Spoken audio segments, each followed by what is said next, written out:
Hello, Míriam! How are you today? Hello, I'm fine. How about you? Oh, can't complain. Have you had a good Good. week? Yes, I had a fast week, a short week, because we had a holiday on Monday, I think. Too true. Yeah, we had. Yeah, so short week. Okay. So let's get started. Let's. Okay, so I would like us to start with a game, all right? Okay. It's a very simple. You have to try to say every word that comes to your mind when you think about companies, okay? So you must say as many corporate words as they come to your mind, okay, in 1 minute, in 60 Okay. seconds. Are you ready? Yes, I am. All right, 3, 2, 1, go. Business, computer, CEO, manager, management, uh, engineering, uh, uh, engineering and staff, uh, position, goal. Um, I said business. Yeah, I said business as well. Um, oh, I don't remember. I can't remember. MBA, MBA, CEO, CFO, account. Uh, That's it. That's it. okay, Let me see. I can't 1, 2, remember. 3, 4, 5, 6, 7, 8, 9, 10, 11. 11 words, all right? 11 words. Okay. It's not an easy exercise. It's not as easy as it sounds, okay? Because right? You can tell, right? Because Yeah. what is the point here? When you talk, especially when you are in a situation where you have to deliver a presentation or run a meeting, okay? These are high pressure situations, right?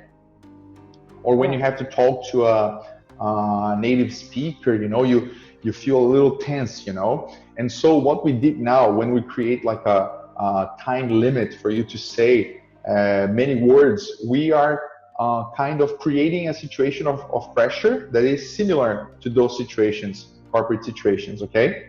And so Okay. we are kind of simulating pressure, right? And the thing is, when you do this time for the first time, it's hard. We do a second time, you'll be able to access more words, right? You must aim at achieving at least 18 words, too shy of 20, okay? 18 words is okay, right? But if you're able to get more than 20, even more than 30, it means you are developing verbal fluency. It means that even under pressure, you're able to remember the words and say the words, which is what we're aiming at.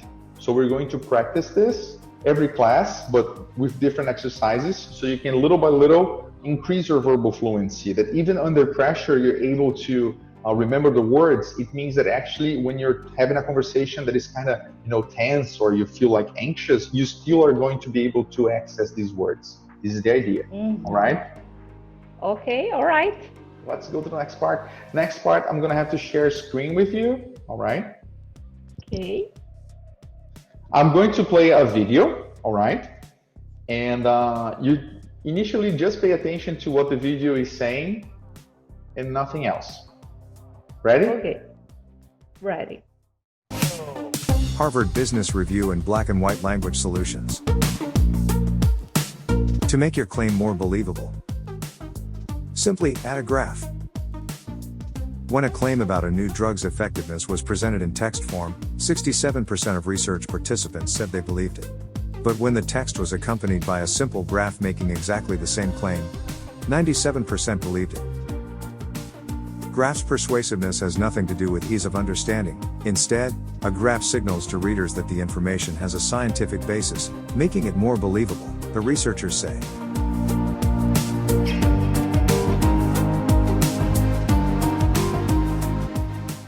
Okay, so interesting, right? Okay. I would Right. like to know from you, Míriam, what is the video about? What does the video say? The importance of the graphic when you say something or you do a lecture or something like that. Yes. When you want to convince people that something is true, right? Yes, Graphs. you become more reliable.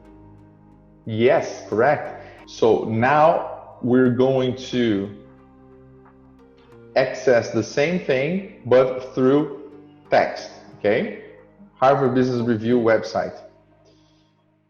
Can you read the title, me? Yeah. To make your claim more believable, simply add a graph. Simply add a graph.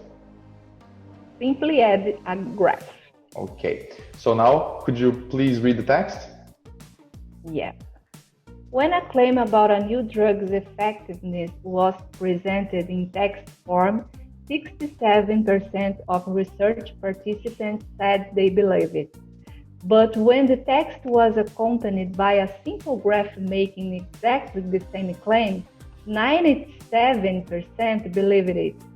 Say Anertol and Brian Wassink of Cornell. Graphs persuasiveness has nothing to do with ease of understanding. Instead, a graph signals to readers that the information has a scientific basis, making it more believable, the researchers say. All right. Okay. Be careful with this word here, persuasiveness. Yeah. Persuasiveness. And signals. Signals. Yes, because it's the verb to signal, right? Signals. All right. So here was the same thing we saw on the video, but in text, right? Okay. And now, Míriam, finally, what you're going to do is you're going to tell me this text with these keywords here, okay? When a claim with new drugs effectiveness was presented just in a text form, only 67% of the participants believed it, but the same text accompanied of a simple graph with the same claim, Yes. 97% of the participants considering easy to understanding and more reliable with signals of information and scientific basis and more believable. Could be. It's a possibility. Okay, let's continue. Okay, let's continue. Before we watch this video, did you know that graphs were so important to lend authority to your data? Yes, I considered the graphs are so important because I'm a visual person.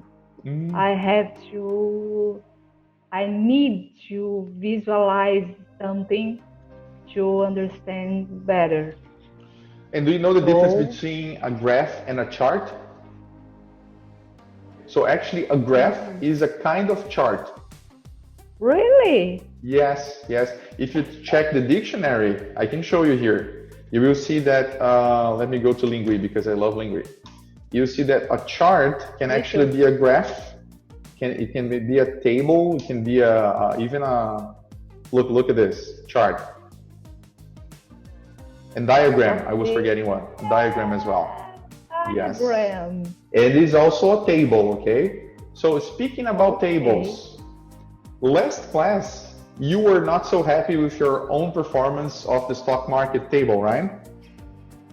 Yes. So I will give you the chance to present the table again, all right, to improve your performance. Okay, let's do it. Okay, today is June 29th, 5:55 p.m. And here's the World Stock Market summary. This morning, Nikkei was at 20,235.73. Then it went up by 126.57 points, which amounts to a climb of 63%. On the other hand, FTSE 100, although it had started well with 6,561.21, it went down 58.74 points and finished the day at minus 0.89%. Whereas we have DAX, which was at 10,968.05, and it fell 18.95 points. It means a down to 0.17%. Dow Jones started at 17,596.35, but finished the day down as well. It went down 343.13 points, which amounts to a drop of 1.95%. Likewise, Nasdaq also had a drop. At first, it was at 4,958.47, and then it went down 122.04 points. That's a fall of 2.4%. Okay, I'm kind of speechless. It was very good, Míriam. I'm impressed. Very good. Just be careful if you said 10 million here, but I think it's 10,000, right? Opa. That's 10,000, sorry. But it's okay. The rest was perfect. It's very nice. Very nice. Let me try faster. 10,968.05. Woo! She's on fire. Oh my gosh. Yeah. Complex number, check. Yeah? Okay. Completely checked. Okay, let's move on, Míriam. Let's move on. Let's get to the graphs.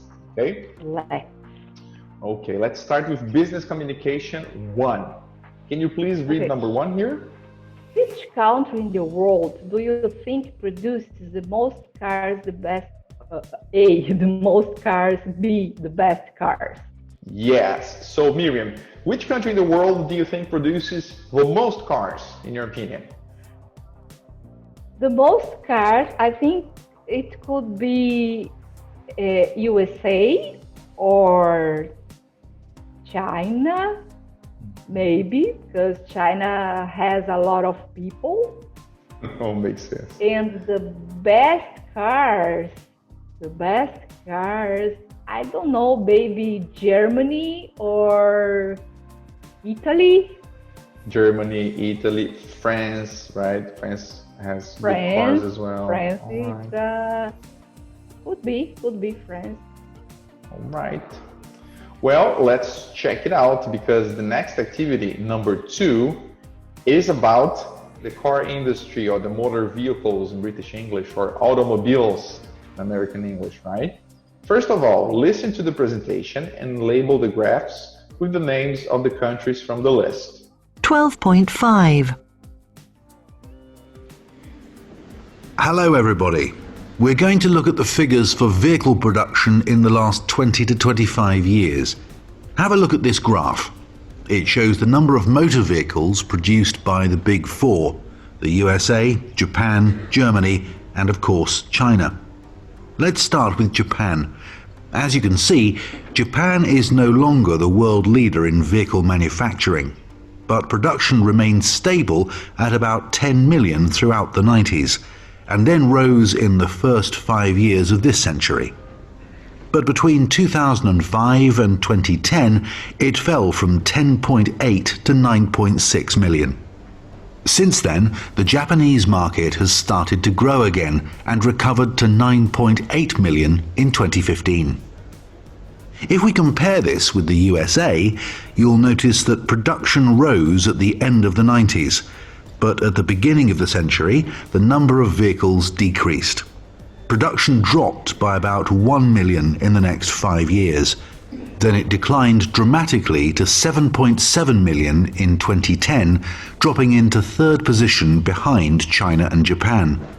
But since 2010, US car makers have made big improvements, and the results have been very encouraging. The performance of German car makers has been more consistent than the USA or Japan. Production increased from 4.7 to 5.9 million in the period 1995 to 2015. And this strong performance has continued thanks to Germany's reputation for high-quality vehicles. So let's turn to China. In the year 1995, the country produced only 1.4 million vehicles. 10 years later, it was already 5.7 million. But the biggest growth was in the next 5 years. Between 2005 and 2010, it rose by 2.5 million vehicles per year. Growth has been a little slower since then, but reached 23.7 million in 2015, and China will continue to dominate the world market. Okay, how was it, Míriam? Could you understand? The number one I can guess is China. Okay, let us try to deduce the rest as well. A mixture of what you heard on the audio with what you deduce. Okay, so first one you think is audio, the brown line here, right? The brown curve is China. About which other one do you think you can kind of deduce and understand from the audio? USA is number 2. USA number 2. USA is number 2. But about number 3, Japan. And number 4, Germany. All right. So in your opinion, we have China, United States, Japan, and Germany. Japan and Germany. All right. Let us check. China, USA, Japan, and Germany. Very good, Míriam. Very good. All right, very good, Míriam. So let's go now to number 3. All right, can you read this, the side? Okay. Decide if the verbs in the table describe an upward movement, a downward movement, or no change. Then listen again and check. Can you read the first word? Can I? Yeah. Rise is upward. Movement. Upward movement. Decrease, downward movement. Remain stable, no change. Drop, downward movement. Grow, upward movement. Fall, downward movement. Decline, downward movement. Increase, upward movement. All right. Very good, Míriam. Very good. Everything correct. Everything check. Just to be upward, rise, grow, increase. Downward, decrease, drop, fall, decline. And no change. Remain stable. Remain stable. Okay, Míriam. So are you ready for the next phase? Let's go there. Ready. Now to really start presenting compelling graphs to your coworkers. This is the idea. Okay? You have to master this skill. present compelling graphs to your coworkers. Do you know what is Okay. compelling? Compelling. No. It's like persuasive. Ah, okay. People believe it. It's compelling. Okay. Okay. All right. Compelling. The verb is to compel. Right? And the substantive, so the noun is compelling. All right? All right. Compelling. So now we're going to practice building sentences for the presentation of graphs. Okay? First thing we're gonna do is practice. Let's start by warming up, okay? So we can actually take notes. Present it. I brought the graph here, okay? Yeah. The same lines, everything, okay? My God. Okay. China freaks me out. Freaks me out. We're going, Míriam, to create questions such as this here. Okay. And answer each other, okay? So now we're going to ask each other questions. Asking the questions shouldn't be as difficult. But when we answer, we have to remember to start by introducing your sentence with one of these sentences here, or another sentence you want to say, okay? And then describing the changes, all right? Okay. Okay, Míriam, so there goes my first question. Where did production start to increase again in 2010? Well, as you can see in this chart, the production in USA started again in 2010. Started to grow again, yeah? To grow again in 2010. So now you ask a question. So my question, what happened to Japan in the first 5 years of this century? What happened to Japan in the first 5 years of this century? Okay. This century, yeah. Oh, well, you'll notice that in the first 5 years of this century, Japan grew steadily. Yeah. Until 2005. Until 2005. Now it's my turn. Okay. We're doing bronze level questions here, okay, Míriam? Do you see this bronze medal? Yes.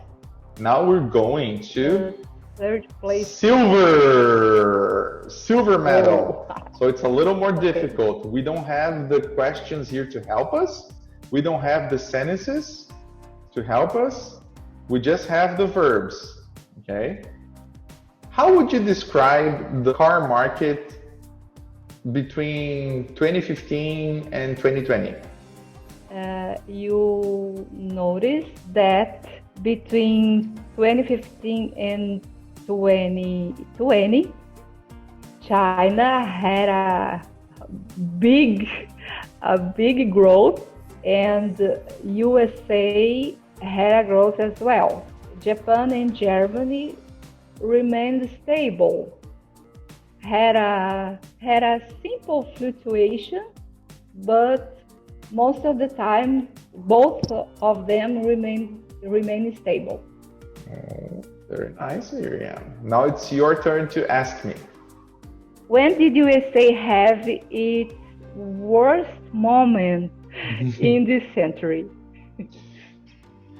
The USA had its worst performance in car production in the year 2010, when it went below 10 million motor vehicles per year. As you can see in this point here. That's it. I didn't use the introduction sentence in the beginning. It was like a closure sentence. It's a possibility as well to vary a little, yeah. Now I'm going to ask you, Míriam, in the gold level, with no help. When has production stabilized in Japan?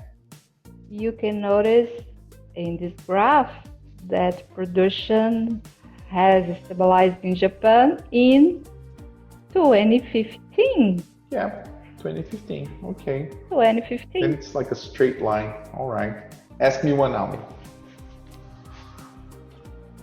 Has USA increased or decreased its cars production in 20s? If you turn your attention to the graph, particularly, I became British now, particularly to this segment. If you turn your attention to the graph, particularly to this segment here, you will see that United States production decreased from 2000 to 2005, prior to decreasing even further to 2010. So decreased too much. Too much. Yeah. Poor United States. For United States. Yes. Okay, Míriam. Okay. Let's go to the next activity and pay a lot of attention. Pay a lot of attention because next activity is going to help you present your graph in a compelling way and in a way that actually attracts people's attentions. Okay? Okay. Let's start with a video. All right. It's a video from Harvard Business Review. The guy is an expert in graphs. Okay. Storytelling with data. Everybody's doing it, right? You're not doing it. You should be doing it. You've been told you should be doing it. Storytelling with data is the big thing. Well, it turns out you should be doing storytelling with data, but it's a lot easier than you probably think it is. Once you know the 3 elements of a story: setup, conflict, resolution, you can start telling stories with your data. Setup, conflict, resolution. Every story ever told from the beginning of time follows this structure. It's really that simple. Setup: Charlie Brown runs toward the ball. Conflict: Lucy takes the ball away at the last second. Resolution: And a setup is just some reality, and by reality we just mean a situation. It could be fictional, but it's a reality you've created for the story. And then you have conflict, which has changed that reality. Without change, there is no story. You just have a bored audience. The resolution is just the new reality that the change creates. So with that in place, we can now take a chart, we're gonna break it down, pull it apart, find the stories in it, find the setups, the conflicts, the resolutions, and we're gonna rebuild it as a storytelling device. Okay, now we're back with a chart. This is Global Real Home Price Index. The index is 100, and you see a bunch of lines for countries. There's a gray line in there, that's the aggregate as well. This chart is really showing home prices in a lot of different places in the world, and that's where I'm starting. So I want to find the stories in here. The first thing I start to notice really are a couple of things. I obviously noticed that big hump on the green line there, that's Japan, and I noticed that point where everything comes together. To me, that immediately says those are probably 2 places where there's conflict. But I realized something as I'm looking at this, and I'm glad I did, because otherwise I would have had the wrong story, and that is that these home prices are indexed to 2005. So the fact they come together there at 2005 doesn't mean the prices came together. That just means those are the dollars that the people who made the chart used to show the change in house prices over time. So there's really no conflict there, and in fact, I think that's my setup. That's where we start, because that's where they started.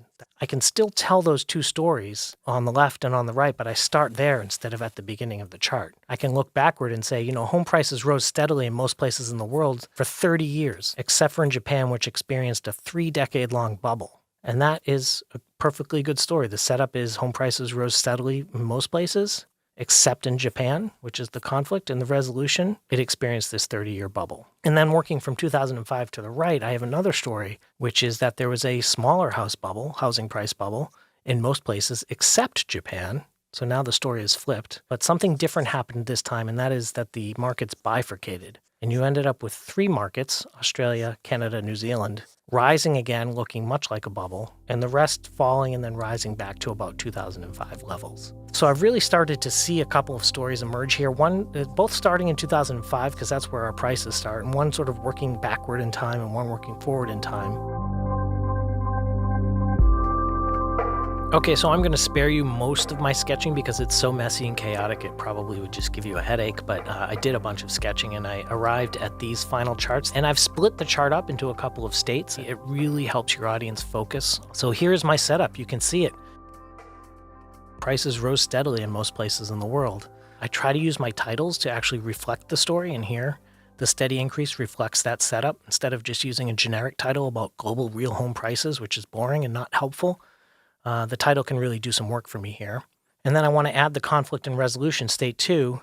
There it is. You can see we've added Japan, except in Japan, in the title, and that conflict and resolution becomes clear that Japan was this bubble that lasted 30 years that was different than everywhere else. And you can see as I present this, it almost looks seamless, as if I'm just showing you one chart that changes state.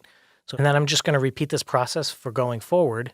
And you see here, I've included my setup, conflict, and resolution all together in one state. You see that little bubble, and then you see the bifurcation of the market. But the most important thing is I've really highlighted the elements of the story in both cases and nothing else. I've left out any information that might distract from telling that story.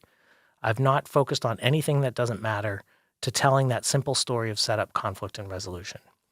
Narrative is the most powerful, most human tool we have to communicate. If you can apply storytelling to your data, it creates an emotional connection with the audience. They're not only going to believe what you show them, they're going to feel it.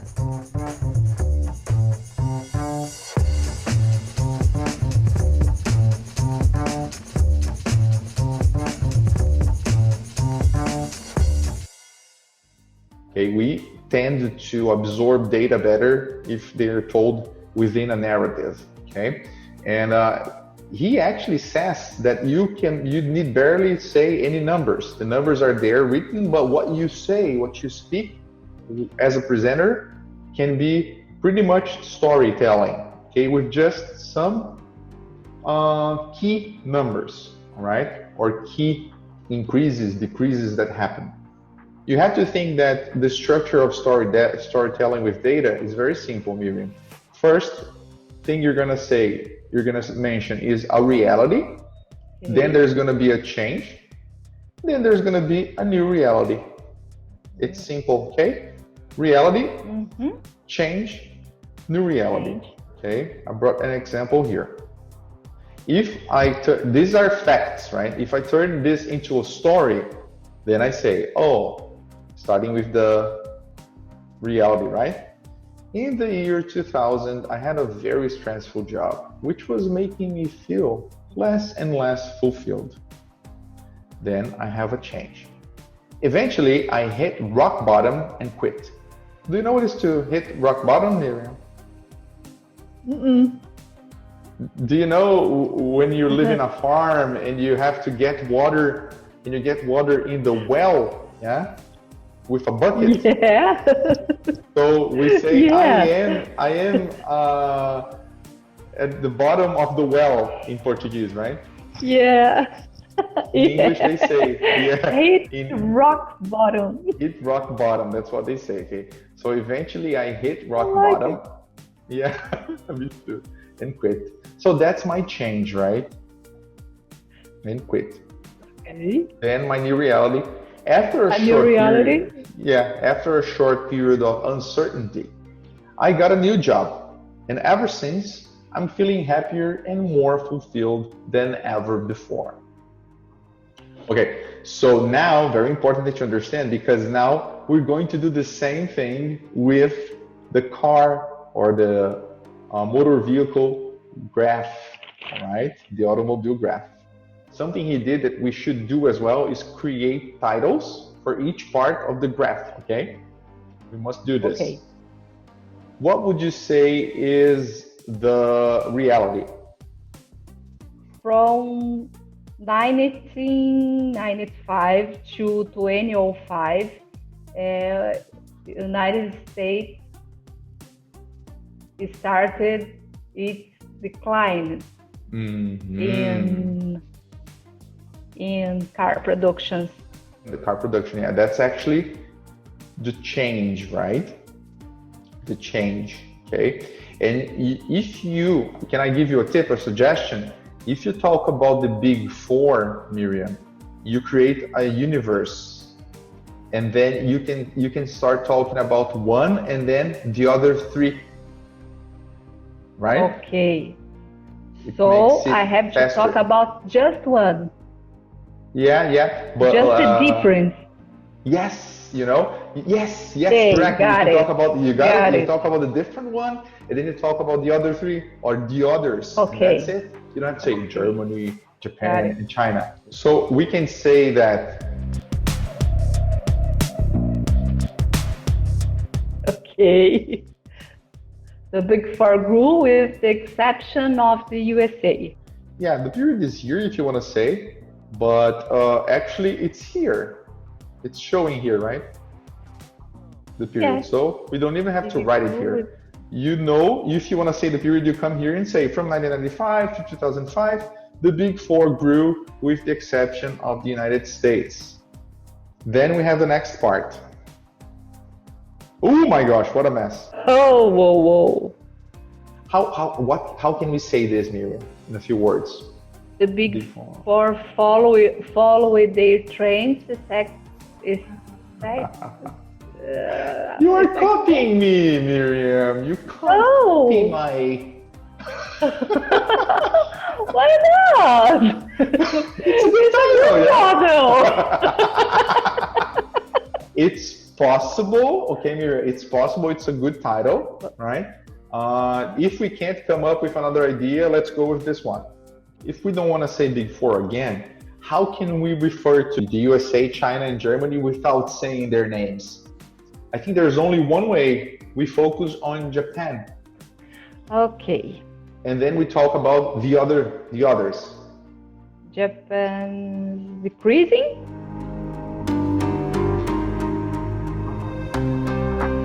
Yeah? And the others there. All right. So then we have the next part, the last part. What's the story here, Míriam? China. The USA recovers and rises the second position behind China. So let's get back. Okay, this is your first title. Okay. I want you to present this thinking not only about the titles, but also about using those expressions. As you can see, you'll notice that, you know, those things we studied before. Okay, so let's do it. Show's yours. Okay. So let's have a look at this graph. We are talking about the Big Four grew with the exception of the USA, as you can see this. So next slide, please. And now, from 2005, Japan starts to decrease, while the others follow their trends. Next. But from 2010, the USA recovers and rises the second position behind China. Clap, clap, clap, clap, clap, clap, clap. You see? Yeah. Presented a graph with storytelling. Very good. Now, let's get back. Can you read here? What are the recent trends in the car market in your country? Think about small and big cars, electric and hybrid vehicles, petrol and diesel, etc. Okay, be careful with country. Country? Yeah. In Brazil, everybody says country music, but it's actually country music. Everybody? Country music. Yeah, the pronunciation, everyone's pronunciation is wrong, you know, it's country. You know? Okay, country. And also be careful with vehicle. Vehicle. Vehicle. Right. Vehicle. Okay. Okay, so Míriam, let's answer this question. What are the recent trends in the car market in your country? In Brazil, Brazilian trends, people in Brazil like big cars, SUV and something like that, Yes. with big, expensive cars, or seems expensive.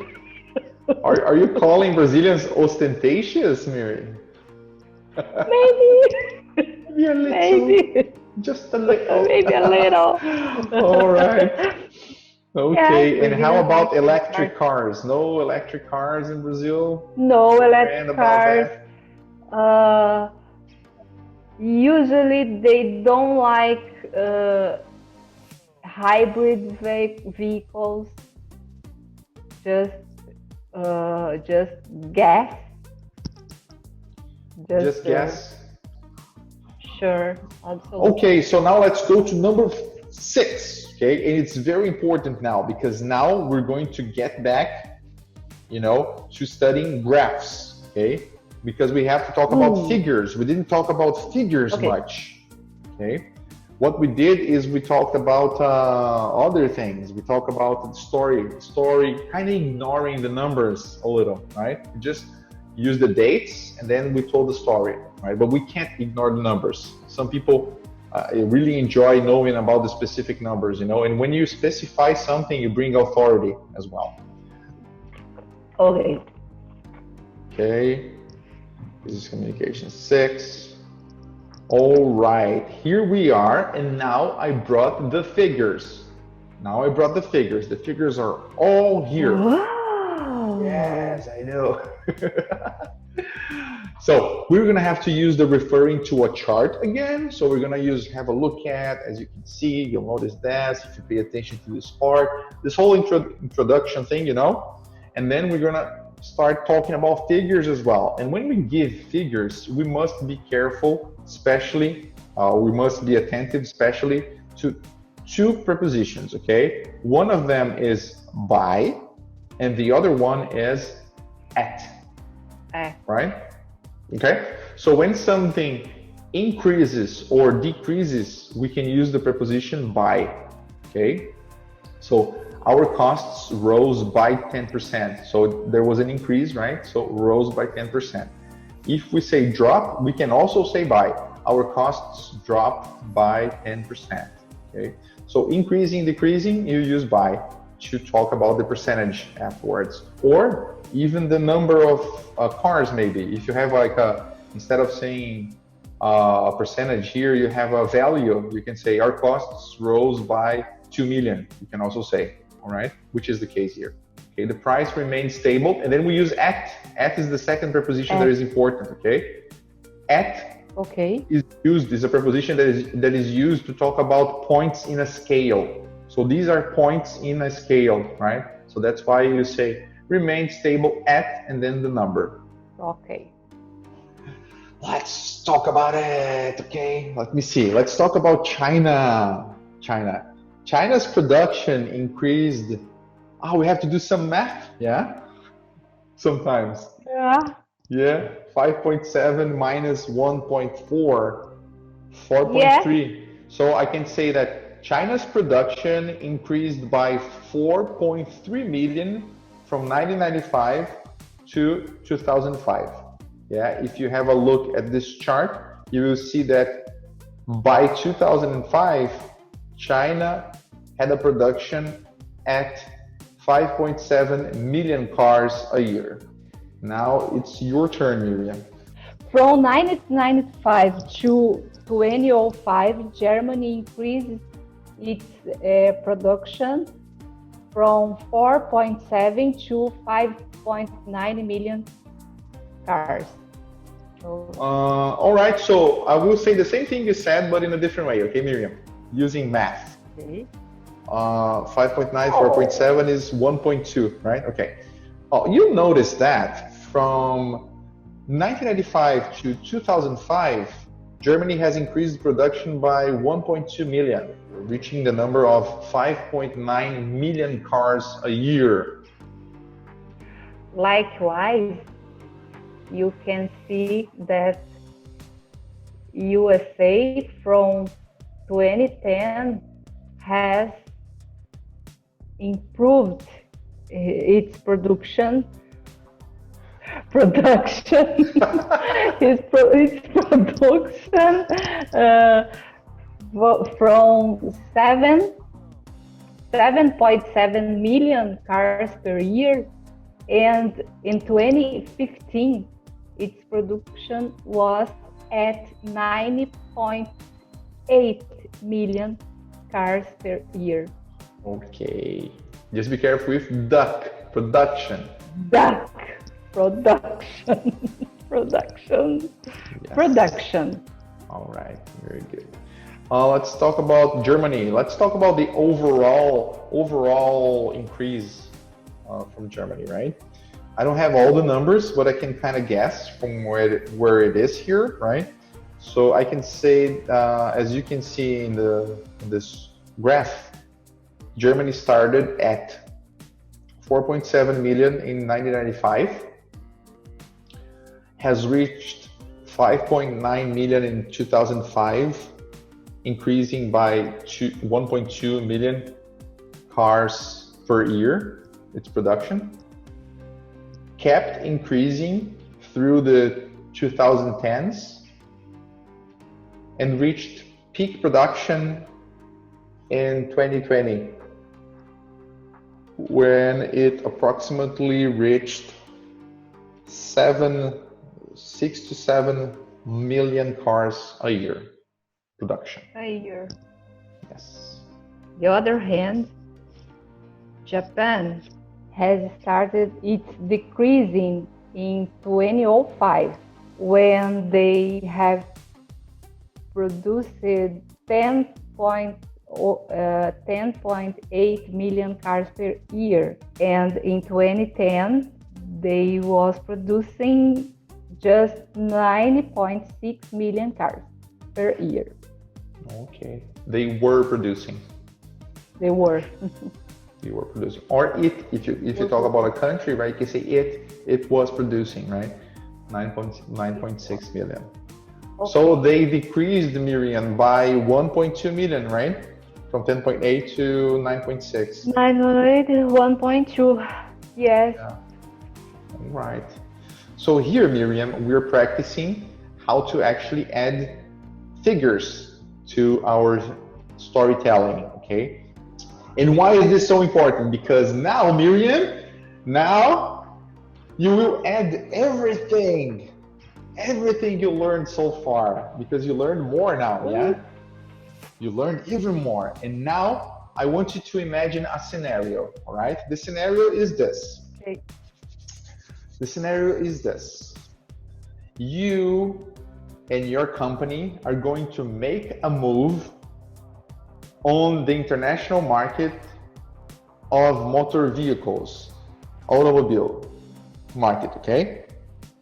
Which means you're going to produce and sell a course of English focused in the automobile industry, right?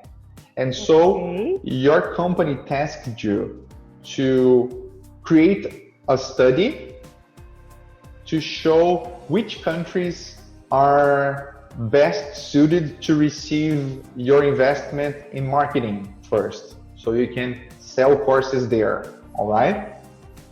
And of course, you found the big four, and you're going to show this graph, okay, to your coworkers, to your boss and coworkers, and explaining how the market is, you know, in the big four, so you can make a decision on where to invest marketing and advertising to sell your first courses of English for the automobile industry.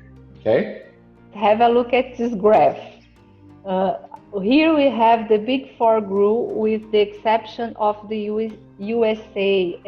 As you can see, starting 20s, USA has had a decrease by 1 million cars per year. Otherwise, China, starting in 2005, had a big growth. It had a 2.5 million cars per year increasing. And Japan, between 2005 and 2010, decreased its production by 1.2 1.2 million cars per year. And finally, the USA recovers and rises the second position behind China in 2010 and had a big improvement. Very good. Clap, clap, clap, clap, clap. Yes. And it was fast. Very nice, Míriam. Very nice. Very good. Very good. Very good. Let it go. Yes. No, it was good. It was very good. I don't know what happened. You just woo. Now let's finally finish. Wrap it up with the best part. Okay. Whoa. You're going to present the performance of your department to your coworkers. Okay? Oh my God. Considering storytelling and giving figures again. Okay? Okay.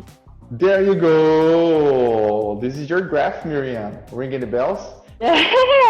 It looks better. So much better. The data you gave, the graph you actually made of your department this year, right? Through the bimesters. But the interesting thing is that there's also percentages, which is nice for a presentation. But I would like you to think, Míriam, also about a story to tell, okay? Okay. Let's do it? Let's do it. There you go. So, hey guys, good evening. Today I bring this graphic to help us to make clear and maybe more visual the real situation in our department in 2020. It must help us to improve our performance and can give you some insights about the period and what you can do better in the next year. Okay? All right. So as you can see, in January and February, we started with 67 new students. It isn't a bad number, considering that in Brazil, people like to do nothing during the vacation. But we got 67 new students. Other hand, in March, in April, we started to feel the quarantine effect. When so many people, our clients included, lost their jobs. Our performance decreased 67%, and we got only 23 students in this period. So we have May and June. At this point, we started to feel the results of our actions. We rose again and returned to have a good performance, increasing 165%. It means 61 new students. July and August started a new semester. So by tradition, schools have more enrollments. Fortunately, it's true. These 2 months were really good, and we have took more 71 students. The biggest growth as a school itself, and with a growth of 17%. September and October are in course, but we have new plans and new goals. I hope I can have better news by the end of the year. For now, we have a growth 6%, or 75 new people among us. And for now, that's it. Very nice, Míriam. Very nice. Clap, clap, clap, clap, clap. And nice numbers as well. Well, I want to ask you something though, okay? To really finish the class, all right? I want you to try to do it without reading at all. Just looking at the graph. Oh! Yeah. And one tip. Stop reading. Yeah, you did very well, but I want you to try to also remember to say by when you talk about increases and decreases and say the percentage. raise by, decrease by, raise by, okay? Okay, guys, so let's take a look at this graph. So we can start with January and February. It was a good period, and we got 67 new students. It's not a bad number because in Brazil we have a bad custom. People in Brazil like to do nothing during the vacation, so we have got this 67 students this way. Okay, and March and April we start to feel the quarantine effects, so we have a decreasing by 67%. Well, May and June we rose again and got 61 new students. It means increasing by 165%. It's a big growth. And July and August, we keep increasing and got 71 new students and increase by 70% in this period. In September and October, we are in October, yes, but we have goals and new achievements as well. And by now we have 6% an increase by 6% and 75 new students. And we want more. That's it.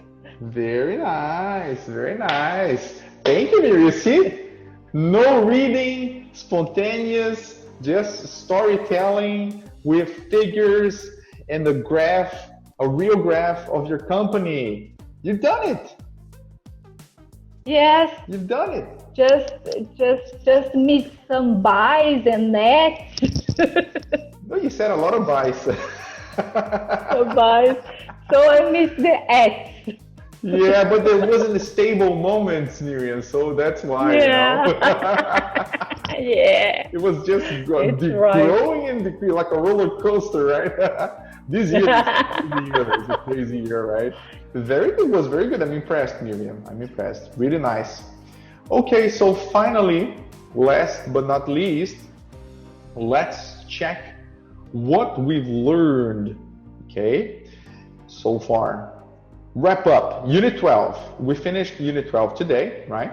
The skills. Last class, you learned how to report accurate performance assessments, presenting complex numbers, stating how long and when things happen, and now we started to learn about graphs, right? Right. Presenting clear and compelling graphs, check. Reporting stock market performances, yeah, in the beginning of the class, check. And expressing change and continuity, check. Very nice, very nice. Míriam, do you know what business forecasting is? Business forecasting? Never heard about it? No, never. Oh, so I won't tell you. You have to discover next class. You will not only discover what business forecasting is, as you will actually master business forecasting skills, okay? You will actually learn how to do it. Whoa. Fancy, Very huh? Yeah, Oh, fancy. I know. Very fancy. All right, so I will send you the homework through email again, all right? Okay. And that was that for today. That's it for today. Okay, that's it. Thank you so much, See you. Míriam. See you next class. You Enjoy are your welcome. weekend.